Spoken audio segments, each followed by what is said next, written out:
Alhaji wa Taiwo Ogogo Azan ìkan nínú àwọn àgbo Kansa tí a fẹ́ send sí òun ló ti délẹ̀ yìí o nínú àwọn àgbo tó dẹ̀ scarce láti ṣe òun làgbo yìí wà ṣùgbọ́n Ọlọ́run fẹ́ràn yín púpọ̀ a ní àwọn materials ẹ̀ nílẹ̀ already lọ́fíìsì tẹ́lẹ̀ àwọn liquid ẹ̀ nìkan la ẹsẹ̀ lọ rà tá a fi mix ẹ̀ a ẹsẹ̀ ṣe tán ni so ṣùgbọ́n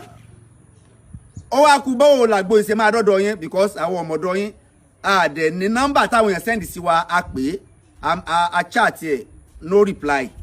so àwọn tó dẹ̀ tó send ẹ̀ sí wa náà tó ti chat nọ́mbà yẹn wọ́n ti pe nọ́mbà yẹn no reply so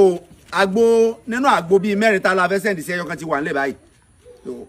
ẹ̀yin tí ẹ pè wá tẹ́ ẹ jẹ́ olólùfẹ́ bàbá wa Taiwo Azan Ogogo a ti ṣe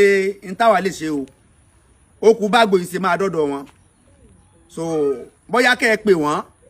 kàn pè wá kàn send the address ká máa bá ṣe máa send ẹ̀ sí wọn ẹyọ kan tí mo mú lọ́wọ́ yìí tí n bá fẹ́ báyàn ṣe 320,000 naira ṣùgbọ́n mo sọ pé mi ní gbowó lórí ẹ̀ owó ara wa la fi ṣe so a fẹ́ proof ara wa fún wọn kí wọ́n lè mọ̀ pé traditional medicine is very very real even federal government ti fún wa ní wọ́n ti fún wa ní backup láti lè treat cancer hepatitis àti àwọn àrùn mẹ́tò tó le so àwọn èèyàn méje